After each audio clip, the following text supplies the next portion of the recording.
Kamal Jain, CFO of the company, joins us right now on the show. Great to have you, Kamal. Thanks so much for joining in, Neeraj here. I wish you a very happy new year, firstly. And, you know, put it into perspective for us. The last week, a lot of people got into a frenzied mode in trying to buy, cinema stocks, if I can use that term that way, in anticipation of how good a showing has been for that sector in Q3, which is October to December. We'll come to Q4 as well and the new releases.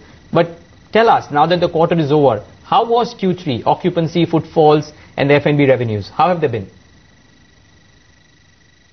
Hi, good morning, and a very happy new year to you and to everybody. I think, as you rightly mentioned, I think FY12 till now, which is up to 9 months, has been really good for not only for Eros but for the entire industry.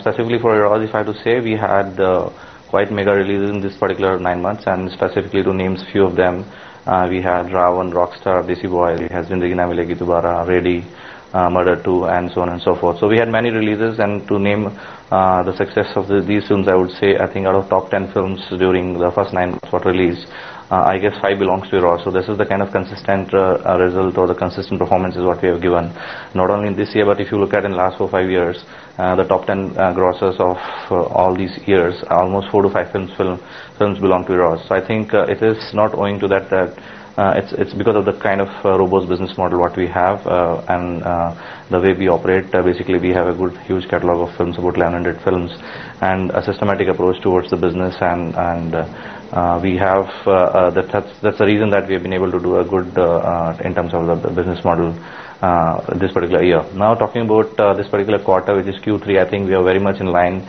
with the analyst consensus what is there around our numbers, and not only in this particular quarter but also for FY12 as well.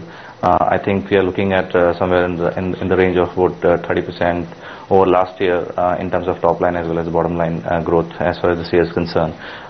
This year has been definitely good from the perspective of footfalls or the ticket sales, or from that perspective for the entire film industry. If you see every month you had seen few films which is actually doing more than 100 crore gross, which is very unusual to see in any particular year. I mean, if you have to see this particular calendar year, which is 2011, one very interesting point is that if you see all-time 10 films or 15 films of all-time grossers for so many years, I think those 5 films or 6 films would belong to this particular year itself.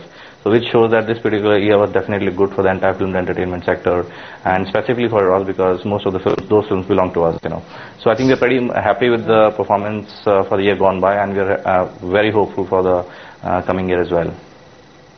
Right, and we wish you luck for that. But run us through the production contract for Agnipath. What has been your total expenditure, and have you recovered any cost by way of music, satellite or TV rights? See, Q4, we are, again, as I said, we're pretty excited about the lineup what we have. We have Agnipath, which we are releasing, it's a global release, and then we have few India rights as well. And then we have Agent Vinod, which is releasing on 23rd of March. And then few big films, which is there in Tamil and other languages, which is lined up. And on the whole, I think we will be releasing more than 75 films in this year as well. I mean, this is the way we actually do every year. I think this year also we'll be doing more or less the same thing. And for FY12, I mean FY13, the beginning of FY13, we already have released a slate. We'll be doing Houseful 2, which is releasing on 5th of April. And then after that, we have in June Shahid and Priyanka Star, directed by Kunal Kohli. And then we have in July, Saif Ali Khan and Deepika Padukone, Imtiaz Ali written film. So I think we have a pretty good lineup, and we have clear visibility of more than 50 films in next 12 to 18 months time. Okay. Now coming back to this Agnipath thing, I guess we won't be able to I mean spell the numbers in terms of the cost or the revenue expectations and all that. We generally do not say that specific to the film, but I think we have very high expectations from the film. As you know, the film is already doing buzz around the nation, specifically the songs and the trailers of the film, I guess. So we're very much hopeful about the film as well. Kamal, before we wrap up, really, I mean, of course, and we are hopeful as well that the movie does well. You did mention about how you're on track to meet estimates for Q3 and Q4. Can you just give us a sense, a ballpark estimate of what is it that you might do, say maybe Q3 or for FY12 as a whole?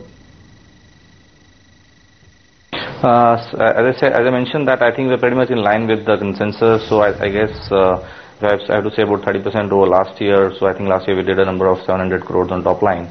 and a bottom line of 118 crore in terms of PAT. I think we are very much in line to grow around 30% on both top line and bottom line. So I think we will be able to achieve that as a year FY12, and I think quarter 3 is, as I said, it's been really good for us from the perspective that we had a very large releases, mega release this year, this particular quarter. So I think this is going to be the best quarter in terms of numbers per se, and we'll be achieving the numbers what is there as per the consensus of the analysts, I guess.